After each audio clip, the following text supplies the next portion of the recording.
Hello, nuts and nerds, and welcome back to A Squirrel Plays. Today we're going to be talking about GenCon, and if you're wondering why I sound a little bit different, I not only caught some of the con crud, I got the super duper deluxe version. Man, I was in bad shape the night I got home. At least it waited till I got home, though, so that was nice. But I think we're far enough along that I can do this.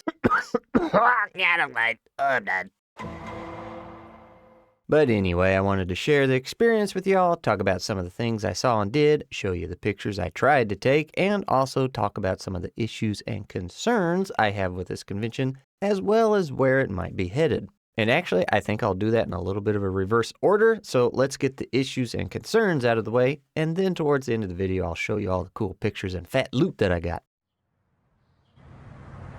My spoon is too big. You read that right, Gen Con is too big, and I don't just mean too big, I mean... And I don't say that just because I like hiding up in my tree all day and staying away from people. The size of Gen Con is a legitimate issue.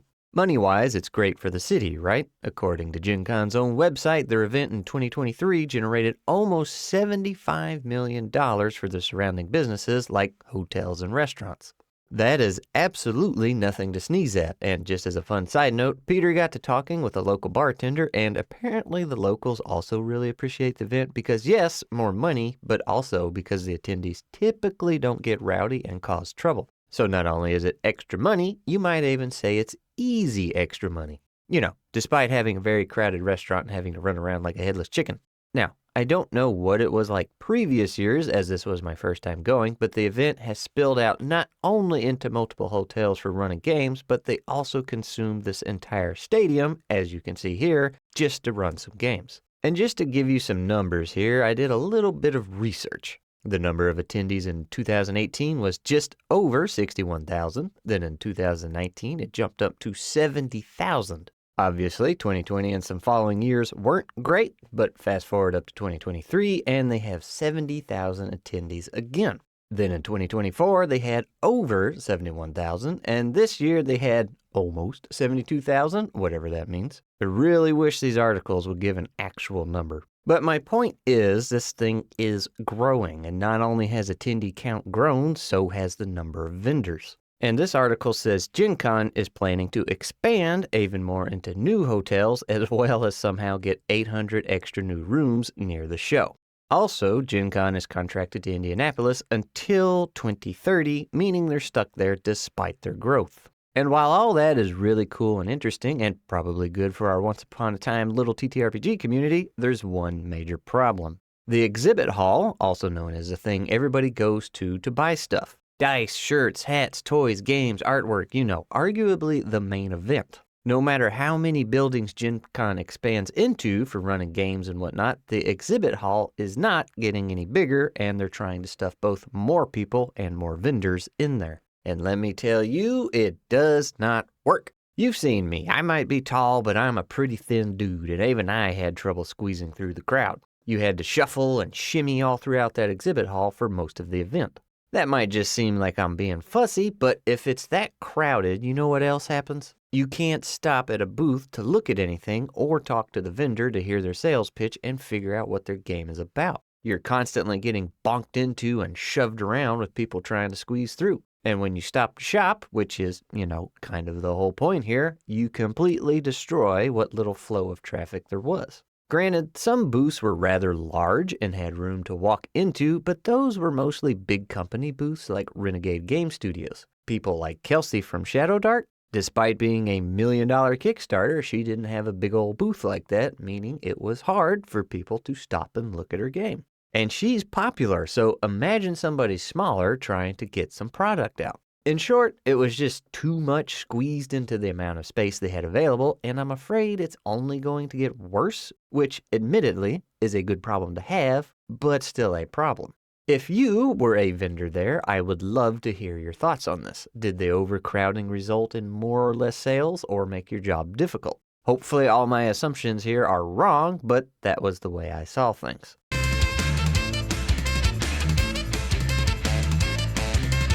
Alright, you know I had to talk about this one. Was it as bad as they say? Were the rumors true? I've actually brought in the help of Sage to help give a dramatic reading of the experience. So Sage, take it away. There I stood, alone, yet surrounded by thousands at the same time. I felt naked, exposed. Fear had taken me. I held my breath. Were the legends true? Could the odor of 10,000 nerds dissolve the flesh of a human body with a single whiff? I was in too deep. I had gone too far. The exit was beyond my reach, and my lungs begged for oxygen. "Breathe, you fool!" my body told me. With flared nostrils I took in what I thought would surely be my demise. But what was this? Clean air. A little warm, perhaps. A touch muggy, but breathable. "Again," my body whispered to me, and so I did. Another breath of air swept into my lungs. Lies! Deceit! The legends were mistaken. Could it be? Had nerds evolved? Or wait, had I become the one that smells? Was I the one that carried the devil's bite? A quick whiff of the underarm tells me it is not so. I returned on the second day. Surely, I told myself, this is when the horrors became reality. But no. Despite my determination to believe that the legends were true, I was proven wrong once more. So there I stood, my reality shaken, destroyed. What other lies have I been told of this beautiful temptress they call gencon? It was on the third day when the legends became real. Like a demonic serpent slithering among 1,000 souls for an opportune moment to strike. It waited till I became entangled with my temptress with no hopes of escape. There I stood, at the center of the convention, unaware of the evil lurking behind me. The devil's bite was swift, a multi-layered assault on the senses of unwashed fabric and questionable cafeteria food topped with a hint of expired energy drinks. I paused, completely unaware of the things that had struck me. I knew something was amiss. But what? Oh, how foolish I was. To think those who had come before me were the deceitful ones. I had been played, lured by a false sense of security and the fragrance of a temptress so sweet. It wasn't until I found myself stuck to the spider's web that I realized the mistake I had made. So here I lie, between booths 1301 and 1302, a broken man. Hopes, dreams, all of them shattered and destroyed. Rulebooks unread and games never played. The minis I purchased a gray and unpainted monument to my sins. So easily convinced I was that a legend could be proven wrong. Years of warnings and prophecies from those that came before me, all cast aside. I deserve this cruel fate. May my demise be the warning you do not ignore. And this is where Billy the Wizard would come in and tell you to like and subscribe, but he's currently on sick leave. So click the buttons, do the thing, and make sure you share the video too, because that's what I need most these days. Also, if you like what you heard, not only is Sage available for voice work and has a link in the description, we're actually working on making an audiobook for my novel. So look forward to that sometime in the future. Now, self-promotion aside, honestly, the smell really wasn't that bad. I did notice an increase in potency as the days went on, but I think that was more due to the fact that just more and more people were showing up each day. That, and it's not like the convention hall was getting scrubbed down each day, so there was a gradual buildup that would have happened regardless. All in all, nowhere near as bad as I expected.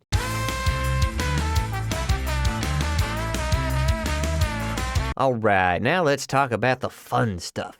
I got to hang out with Jordan from Elder Goblin Games, who unfortunately found out on the very first day his socks had holes in them, Zachary from Peasantry, Frank and Charles from What is Tabletop, and of course Peter and his crew from Tales from Elsewhere, of which I presented their cardboard play button to.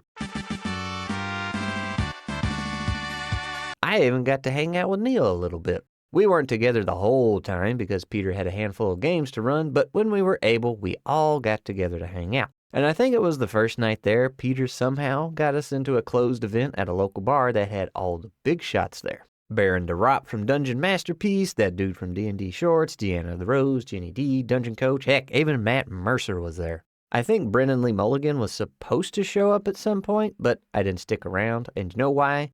'Cause I couldn't hear shit in there, that's why. I kid you not, man, it was as loud as could be, and I still have no idea why. Despite that crowd probably being even less than 1/1000th of Gen Con, it was still 10 times louder in there than it was anywhere in the entire convention. But it was also strange to be amongst those people. Confusing even. I caught myself wondering, is this what it's like? Did I make it? Is this what success feels like? Well, thank goodness, because if success was that noisy, I don't know what I'd do. Needless to say, I didn't talk to anybody while I was there. I just stood there like an idiot for the most part. It's not my scene, man, not my scene at all. Though I'll admit, it would have been nice to chat with them a little bit, without all the noise at least. A nice, simple one-on-one, you know? Anyway, I was on standby for a few games in case they needed an emergency player, but I never got called on. So what did I do the entire time? I spent the whole time wandering the exhibit hall chasing down people with cosplay and getting their pictures. Like this one right here.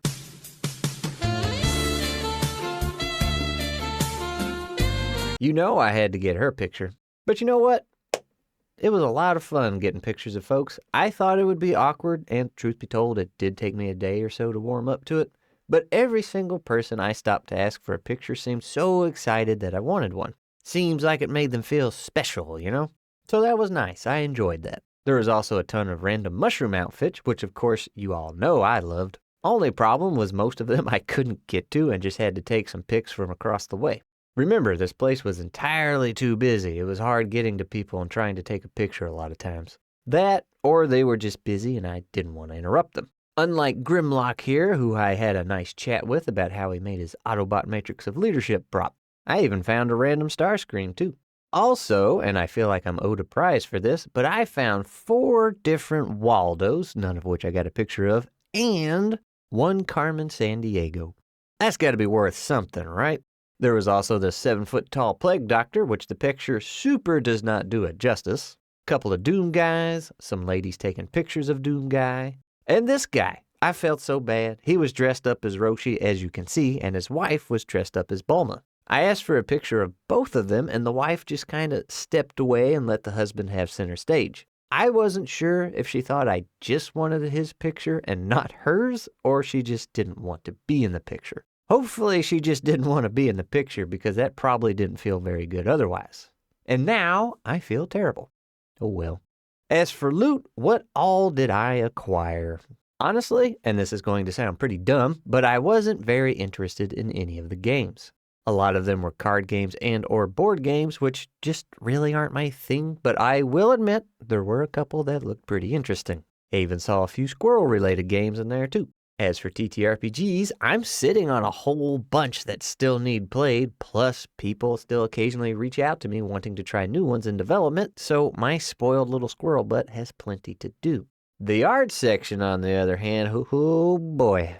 I think I spent almost an entire day walking around just the art booths, and all they had was one little corner. There were so many cool artists there, and man, I found some that I would love to use in future TTRPG projects, especially this guy.